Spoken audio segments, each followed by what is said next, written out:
Hello everyone, welcome to our channel Code Scratch. Code Scratch में आप सबका स्वागत है। और आज हम लोग अपने इस चैनल का सबसे पहला हेलो वर्ल्ड प्रोग्राम लिखने वाले हैं, जो कि जावा लैंग्वेज यूज़ करके। और okay, so let's begin.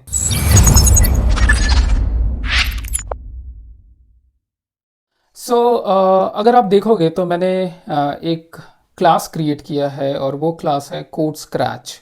Code scratch के नाम से एक मैंने क्लास क्रिएट किया। सबसे पहले एक चीज़ बताना चाहता हूँ, क्लास क्या है। Class is nothing but it just a blueprint. एक ब्लूप्रिंट है जिसके अंदर हम लोग डेटा मेंबर को और मेंबर फंक्शंस को रैप करते हैं। तो अगर कुछ वेरिएबल है, वेरिएबल को वहाँ पे रख सकते हैं, कुछ फंक्शंस हैं तो फंक्शंस को रख सकते हैं। ठीक है, यहाँ पे मैं जो आईडीई यूज़ कर रहा हूँ वो इंटेलिजे यूज़ कर रहा हूँ। अगर इंटेलिजे में क्या होता है कि एक शॉर्टकट होता है जिसको हम बोलते हैं PSVM। अगर PSVM लिख के अगर आप एंटर मारोगे तो आपको पूरा का पूरा पब्लिक स्टैटिक वॉइड मेन लिख के आ जाएगा। ये एक मेन फंक्शन है, इसके बारे में अभी हम लोग डिस्कस करेंगे। उसके बाद फिर से एक और शॉर्टकट है, जैसे SOUT अगर मैं बात करूं, और SOUT को एंटर करते ही system.out.println हो जाता है। और इसके अंदर हम कुछ भी अपना एक स्ट्रिंग पास कर सकते हैं, जैसे like let's say welcome to Code Scratch. Welcome to Code Scratch, ठीक है।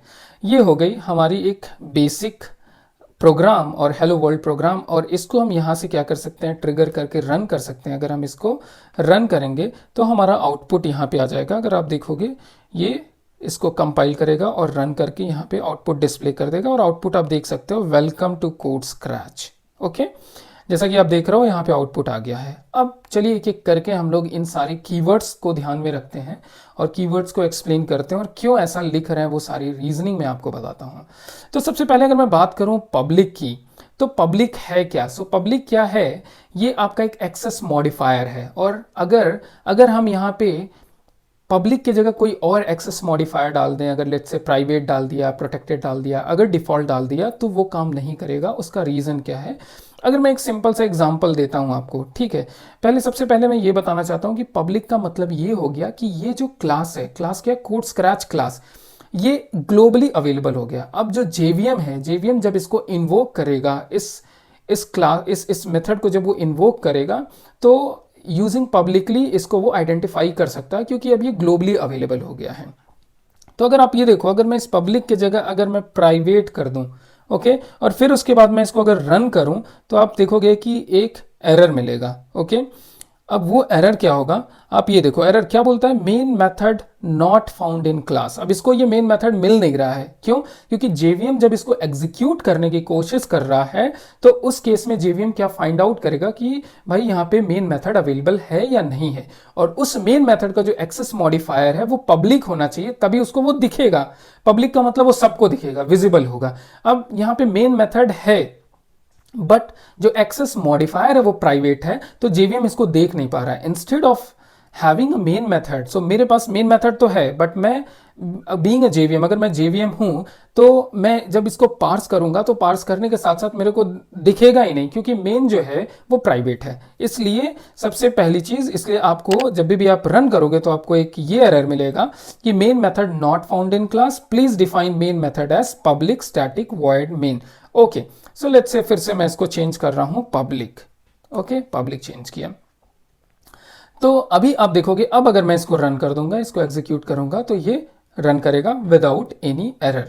ठीक है, अगर आप देख रहे हो तो वेलकम टू कोड स्क्रैच आ गया। अब हम बात करते हैं अपने दूसरे कीवर्ड के ऊपर, और जो दूसरा कीवर्ड है वो है हमारा स्टैटिक। ठीक है, अब भाई स्टैटिक का क्या मतलब है, तो स्टैटिक का मतलब ये होता है, जब भी कोई भी चीजें अगर आप स्टैटिक से जोड़ते हो, तो उस पहली चीज, दो चीजें होंगी। पहली चीज क्या होगी कि उस मेथड को एग्जीक्यूट करने के लिए आपको उस क्लास का ऑब्जेक्ट क्रिएट करने की जरूरत नहीं है।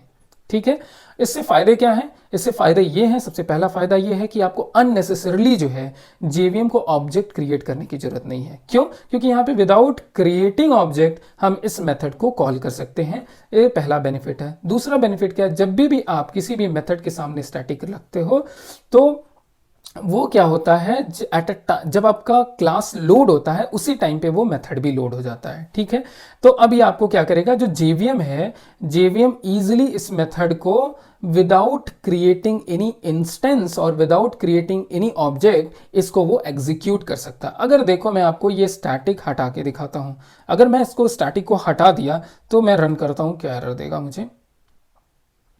ठीक है, एग्जीक्यूट कर रहा है, और ये एग्जीक्यूट करने के साथ साथ इसने बोल दिया main method is not static. इसने बोल दिया कि मेन मेथड स्टैटिक नहीं है। अगर मेन मेथड स्टैटिक नहीं है तो जेवीएम इसको एग्जीक्यूट कैसे करेगा, तो जेवीएम को एक इंस्टेंस क्रिएट करना पड़ेगा, फिर इंस्टेंस के थ्रू उस मेन मेथड को कॉल करना पड़ेगा।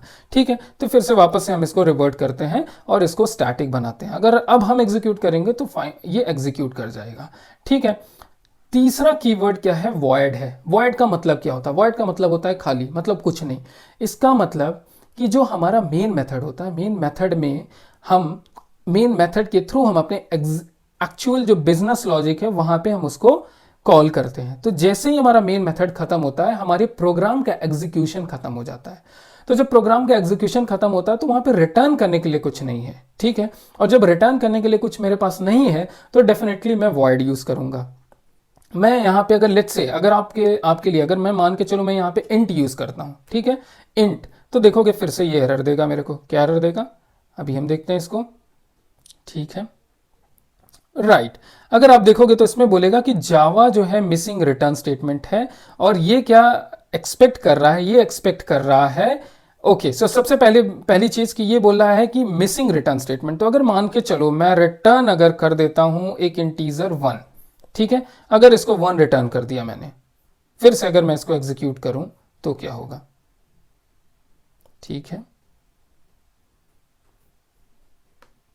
राइट, अगर अभी मैं इसको एग्जीक्यूट करता हूं तो main method is not static in class, ये बोलता है please define main method as public static void main. ठीक है, अब मैं क्या करता हूं, इस रिटर्न को हटा देता हूं और फिर से मैं यहां पे क्या करता हूं, वॉइड डाल देता हूं। ठीक है, और अब वापस से मैं जब एग्जीक्यूट करूंगा तो डेफिनेटली ये एग्जीक्यूट कर जाएगा।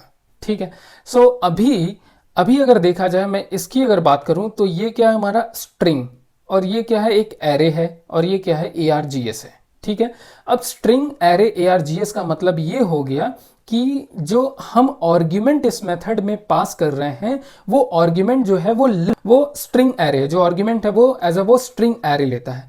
अब इसको जो है हम मल्टीपल तरीके से लिख सकते हैं, ऐसा नहीं है कि आपको इसी फॉर्मेट में लिखना है। अगर स्ट्रिंग ARGS उसके बाद अगर आप बोलोगे तो हम ऐसे भी लिख सकते हैं। अगर मैं इसको अगर एग्जीक्यूट करूंगा तो कोई प्रॉब्लम नहीं होना चाहिए, क्योंकि आइदर आप ये जो आर्ग्यूमेंट्स पहले लिखो या आर्ग्यूमेंट्स बाद में लिखो, कोई दिक्कत नहीं है। अब एक और चीज़ है, एक और तरीका है इसको लिखने के लिए, और जिसको हम बोलते हैं ट्रिपल डॉट। ओके, अगर मैं इसको भी ऐसे भी लिखना चाहूं तो भी कोई प्रॉब्लम नहीं होनी चाहिए। राइट, यहां पे भी आप देखोगे वेलकम टू कोड स्क्रैच, यहां पे भी हो गया। तो अगर मैं बोलूं इसको तो ये अलग अलग तरीके हैं ये स्ट्रिंग एरे आर्ग्यूमेंट्स को लिखने के। आप कोई सा भी ऑप्शन चूज कर सकते हो, जो जनरली हम लोग क्या करते हैं, इसको चूज करते हैं, string array arguments. Right, okay, so अगर अब मैं बात करूं, अब मैं इस लाइन नंबर 7 के बारे में अगर डिस्कस करना चाहूं तो क्या है। तो सबसे पहले अगर मैं बात करूं ये सिस्टम की, तो सिस्टम है क्या। ठीक है, सिस्टम क्या है, सिस्टम अगर आप देखोगे तो सिस्टम एक क्लास है, प्री डिफाइंड क्लास। अगर मैं देखूं तो ये हमारी अगर ये प्री डिफाइंड क्लास है सिस्टम।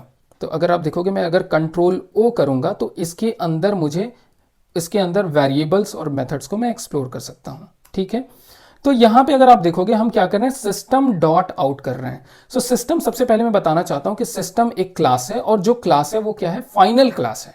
ठीक है, सिस्टम क्या है, एक फाइनल क्लास है। फिर हमने यहां पे क्या लिखा है, सिस्टम डॉट आउट लिखा है। ठीक है, तो अगर मैं इसको कमांड O करूंगा और यहां पे सर्च करूंगा आउट के बारे में, तो आप देख रहे हो कि यहां पे मेरे को आउट मिल गया इधर। ठीक है, ये क्या है, सिस्टम आउट, और आउट क्या है, एक स्टैटिक है। जैसा कि मैंने कहा, अगर कोई भी वेरिएबल अगर वो स्टैटिक है तो उसको एक्सेस करने के लिए आपको उसके ऑब्जेक्ट बनाने की जरूरत नहीं है। तो इसलिए हम directly class name dot out कर सकते हैं। तो जब भी मैं यहाँ पे लिख रहा हूं सिस्टम डॉट आउट जब भी मैं लिखूंगा तो ये क्या रिटर्न करेगा, मुझे एक प्रिंट स्ट्रीम रिटर्न करेगा। क्या रिटर्न करेगा, ये प्रिंट स्ट्रीम रिटर्न करेगा। अब अगर मैं बोलूं प्रिंट स्ट्रीम क्या है, तो अगर मैं कमांड शिफ्ट टी अगर लिखता हूं और उसके बाद एक प्रिंट स्ट्रीम टाइप करता हूं तो यहां पे ये मिल जाएगा। ये भी क्या है, एक प्री डिफाइंड क्लास है। ये लाइब्रेरीज के अंदर ये सारी क्लासेस लिखी हुई हैं। तो अगर फिर से हम जाते हैं कोड स्क्रैच डॉट जावा के ऊपर, सो कोड स्क्रैच डॉट जावा के ऊपर अगर हम जाएं तो सिस्टम डॉट आउट, सिस्टम क्या है, एक फाइनल क्लास है। आउट क्या है, एक स्टैटिक वेरिएबल है। और जब आउट एक स्टैटिक वेरिएबल को जब आप एक्सेस करने की कोशिश करोगे सिस्टम डॉट आउट के थ्रू, तो वो रिटर्न करेगा आपको एक प्रिंट स्ट्रीम। अब प्रिंट स्ट्रीम मुझे क्यों चाहिए, क्योंकि प्रिंट स्ट्रीम क्लास के अंदर प्रिंटलन मेथड है। ठीक है, अगर यहां पे देखा जाए तो प्रिंट स्ट्रीम के अंदर हमारा प्रिंट एलन मेथड है। अब इस मेथड को एक्सेस करने के लिए फर्स्ट ऑफ ऑल मेरे को ये क्लास चाहिए होगा, राइट, इस क्लास का। अब ये इसी क्लास का क्या करता है, यहां पे एक इंस्टेंस आपको दे देगा। तो जब भी आप सिस्टम डॉट आउट लिखोगे तो वो प्रिंट स्ट्रीम का उसने आपको एक इंस्टेंस दे दिया, और प्रिंट स्ट्रीम के इंस्टेंस के थ्रू आप प्रिंट एलन मेथड को कॉल करोगे। अब प्रिंट एलन के लॉजिक में अगर हम जाते हैं तो प्रिंट एलन के लॉजिक में क्या है, न्यू लाइन। तो कुछ नहीं, बस एक न्यू लाइन का ये लॉजिक लिखा रहेगा, राइट। अगर मैं इसके इस मेथड के पास अगर मैं जाऊंगा, F3 करके, फंक्शन F3 करके अगर न्यू लाइन, तो आप ये देख सकते हो कि न्यू लाइन का ये इंप्लीमेंटेशन है। आप अभी इंप्लीमेंटेशन पे ध्यान मत दो, बस ये जानो कि ये क्या, इसका मतलब क्या है, न्यू लाइन में लेके जाना। ठीक है, सो आई होप कि आपको ये चीजें समझ में आई होंगी कि system dot out dot println. अब ये देखोगे कि प्रिंट एलन ले क्या रहा है, प्रिंट एलन जो एज अ आर्ग्यूमेंट है वो क्या ले रहा है, एक स्ट्रिंग ले रहा है। ठीक है, वापस से फिर से मैं प्रिंट एलन मेथड पे जाता हूं। जब मैं प्रिंट एलन मेथड पे जाऊंगा, ओके, इसमें कमांड ओ प्रिंट एलन मेथड पे, तो देखोगे कि इसमें जो है बहुत सारे प्रिंट एलन मेथड है। एक प्रिंट एलन मेथड है जो कि कुछ नहीं ले रहा है और वॉइड रिटर्न कर रहा है, करेक्ट। एक प्रिंट एलन मेथड है जो कि बुलियन एक्सेप्ट करेगा एज आर्ग्यूमेंट। एक प्रिंट एलन है जो कि कैरेक्टर। इसी तरह आप देख सकते हो कुछ डबल ले रहे हैं, कुछ फ्लोट ले रहे हैं, कुछ इंट ले रहे हैं, लॉन्ग ले रहे हैं, बट हम लोग इसको यूज कर रहे हैं, प्रिंट एलन स्ट्रिंग को ले रहे हैं, राइट, प्रिंट एलन स्ट्रिंग को ले रहे हैं। सो प्रिंट एलन स्ट्रिंग क्यों, क्योंकि यहां पे जब आप देखोगे तो प्रिंट एलन मेथड में आप क्या पास कर रहे हो, प्रिंट एलन में आप पास कर रहे हो एक स्ट्रिंग, और वो क्या है, हमारा ये मेथड है। ठीक है, अगर मैं अगर मैं जाना चाहूं, देखो कैसे आप नेविगेट कर सकते हो। आप क्या कर सकते हो, आप प्रिंट एलन पे कर्सर रखो, देन आप कंट्रोल प्रेस करो। जैसे ही आप कंट्रोल प्रेस करोगे, ये देखो ये कर्सर, ये लिंक इनेबल हो जाएगा, और जैसे ही आप इस पे क्लिक करोगे आप सीधा का सीधा प्रिंट स्ट्रीम मेथड के अंदर उस प्रिंट एलन मेथड पे चले जाओगे। अब आप देख रहे हो प्रिंट एलन मेथड क्या करता है, वो एज अ आर्ग्यूमेंट एक स्ट्रिंग आर्ग्यूमेंट लेता है, और आप इस लॉजिक के बारे में अभी मत सोचो। ठीक है, तो अगर अब देखा जाए तो system dot out dot println का क्या मतलब है, मेरे को लगता है कि आपको ये सारी चीजें अभी समझ में आ गई होंगी कि क्या एग्जैक्टली क्या मतलब है system dot out dot println का। ठीक है, तो अब देखो, अब ये जो मेथड है, राइट, अब इस मेथड में हम क्या कर सकते हैं, कुछ आर्ग्यूमेंट भी पास कर सकते हैं, करेक्ट।